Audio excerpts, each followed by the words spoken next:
आदरणीय प्रधानमंत्री जी, आपको नमस्कार, सादर प्रणाम। आज मैं बेहद व्यथित हूँ और मैं सीधे आपसे बात करना चाहता हूँ।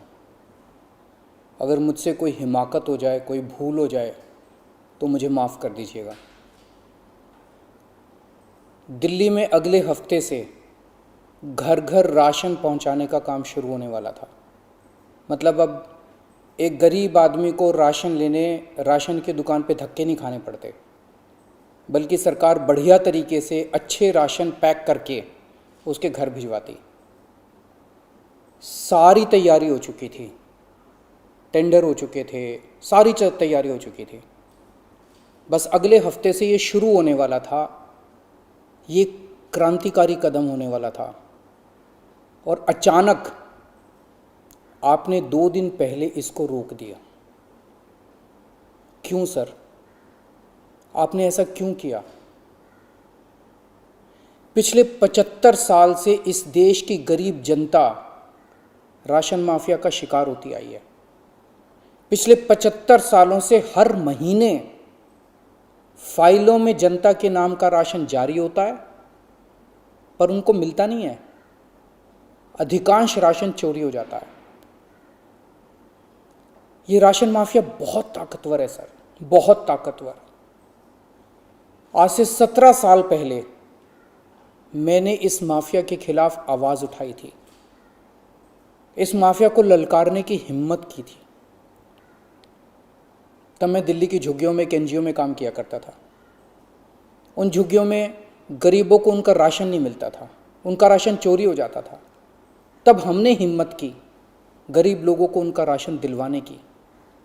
नतीजन हम पर 7 बार खतरनाक हमले हुए और एक बार तो इन लोगों ने हमारी एक बहन का गला काट दिया, लेकिन भगवान की दया से वो बच गई उस वक्त। तब मैंने कसम खाई थी कि इस व्यवस्था को अपने जीवन में कभी ना कभी जरूर ठीक करूंगा। तब तो दूर दूर तक सपने में भी नहीं सोचा था कि एक दिन दिल्ली का सीएम बन जाऊंगा।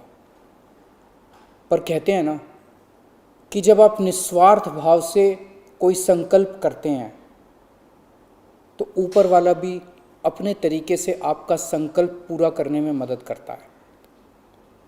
इस ब्रह्मांड की सारी शक्तियां आपकी मदद करती हैं। इस राशन माफिया के तार बहुत ऊपर तक हैं सर। 75 साल में आज तक कोई सरकार इस माफिया को खत्म करने की हिम्मत नहीं कर पाई। दिल्ली में पहली बार एक सरकार आई है जिसने ये हिम्मत दिखाई है। अगर ये घर घर राशन व्यवस्था लागू हो जाती ना सर, ये राशन माफिया खत्म हो जाता। पर देखिए ये राशन माफिया कितना ताकतवर निकला। दिल्ली में ये योजना अगले हफ्ते से लागू होने वाली थी और 1 हफ्ता पहले इन्होंने इसको खारिज करवा दिया। आपने ये कह के हमारी स्कीम खारिज की है कि हमने केंद्र सरकार से इसकी अप्रूवल नहीं ली। ये गलत है सर। हमने एक बार नहीं, 5 बार आपकी अप्रूवल ली है। ये रही सारी चिट्ठियां।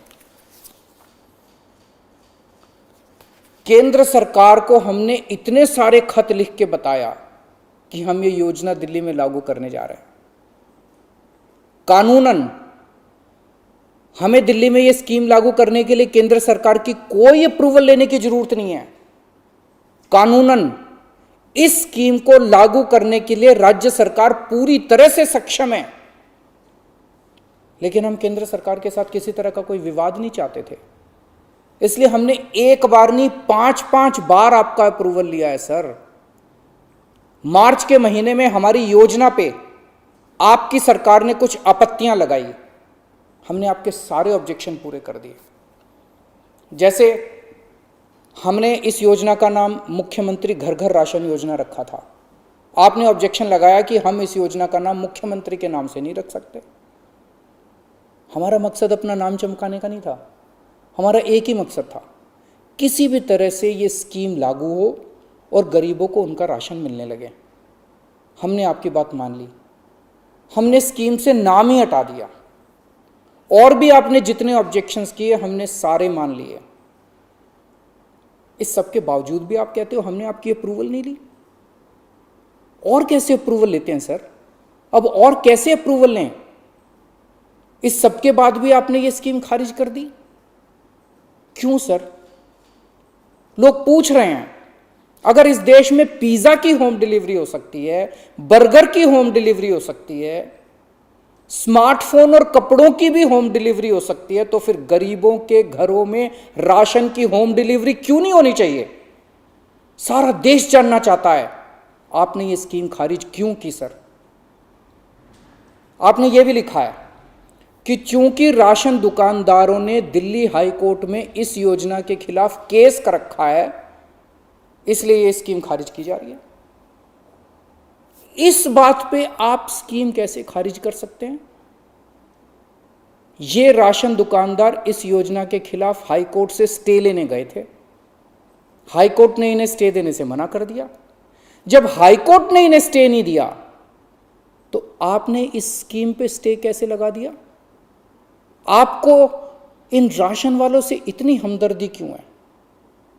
अगर आप राशन माफिया के साथ खड़े होंगे सर, तो इस देश के गरीब लोगों के साथ कौन खड़ा होगा? दिल्ली के उन 70 लाख गरीब लोगों का क्या होगा जिनका हर महीने ये राशन माफिया राशन चोरी कर लेता है? उन 20 लाख गरीब परिवारों की कौन सुनेगा? और एक बात, उस हाईकोर्ट के केस में केंद्र सरकार भी पार्टी है। कोर्ट में केंद्र सरकार ने अपना जवाब दाखिल किया है। क्या कहा है कोर्ट में केंद्र सरकार ने? केंद्र सरकार ने कोर्ट में हमारी इस योजना के खिलाफ एक भी आपत्ति नहीं की है। जब कोर्ट में आपको हमारी योजना के खिलाफ कोई आपत्ति नहीं है, तो फिर कोर्ट के बाहर अब इस योजना को खारिज क्यों किया जा रहा है? ये कोरोना का बहुत कठिन समय है। मैं कई ऐसे लोगों को जानता हूं जो कोरोना होने के डर से राशन लेने नहीं जाते। राशन दुकान पे भीड़ लगती है, लोगों को लगता है कि अगर वो राशन लेने गए तो उन्हें कोरोना हो जाएगा। ये सब गरीब लोग हैं सर। इनमें कई लोग कोरोना काल में अपनी नौकरी खो चुके हैं, उनके घर में अब खाने को नहीं है। अगर हम उन्हें इनके घर तक राशन पहुंचाना चाहते थे तो इसमें आपको क्यों आपत्ति है? कहा जा रहा है कि तीसरी लहर बच्चों पे भारी पड़ेगी। अगर उनके माता पिता को राशन दुकान पे भीड़ की वजह से कोरोना हो गया तो उनके बच्चे भी तो फिर कोरोना ग्रसित हो जाएंगे। मुझे तो लगता है सर कि कोरोना काल में केवल दिल्ली ही नहीं बल्कि पूरे देश में घर घर राशन योजना तक या घर घर तक राशन पहुंचाने की इस योजना को लागू कर देना चाहिए। ये दुकानें सुपर स्प्रेडर हैं। राशन की दुकानों पे लगने वाली भीड़ से बचा जा सकेगा। कितने ऐसे बुजुर्ग हैं सर जो राशन की दुकान से राशन लेने नहीं जा सकते? कितनी ऐसी गर्भवती महिलाएं हैं जो राशन की दुकान से राशन नहीं ला सकती? अगर हम उनके घर राशन पहुंचाना चाहते हैं तो इसमें क्या समस्या है? केंद्र सरकार के कुछ ऑफिसर कह रहे हैं कि इस स्कीम के खारिज होने का असली कारण यह है क्योंकि ये केंद्र सरकार का राशन है। ये योजना लागू करके दिल्ली सरकार को इसका श्रेय क्यों मिलना चाहिए? सर यकीन मानिए, ये काम मैं रत्ती भर भी क्रेडिट के लिए नहीं कर रहा। मेरा सिर्फ एक ही मकसद है, किसी भी तरह गरीबों को उनका पूरा राशन मिले। आप प्लीज़ मुझे ये लागू कर लेने दीजिए। सारा क्रेडिट आपका, सारा श्रेय आपका। मैं खुद सारी दुनिया से कहूँगा खड़ा होकर कि ये योजना मोदी जी ने लागू की है। और फिर ये राशन ना आपका है ना मेरा है। ये राशन ना आम आदमी पार्टी का है ना भाजपा का है। ये राशन तो इस देश के लोगों का है और इस राशन की चोरी रोकने की जिम्मेदारी हम दोनों की है। इस वक्त देश बहुत भारी संकट से गुजर रहा है। ये वक्त एक दूसरे का हाथ पकड़ के मदद करने का है। ये वक्त एक दूसरे से झगड़ने का नहीं है।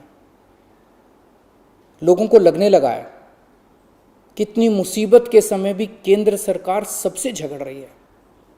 आप ममता दीदी से झगड़ रहे हैं, झारखंड सरकार से झगड़ रहे हैं, आप लक्षद्वीप के लोगों से झगड़ रहे हैं, महाराष्ट्र सरकार से लड़ रहे हैं, दिल्ली के लोगों से लड़ रहे हैं, किसानों से लड़ रहे हैं।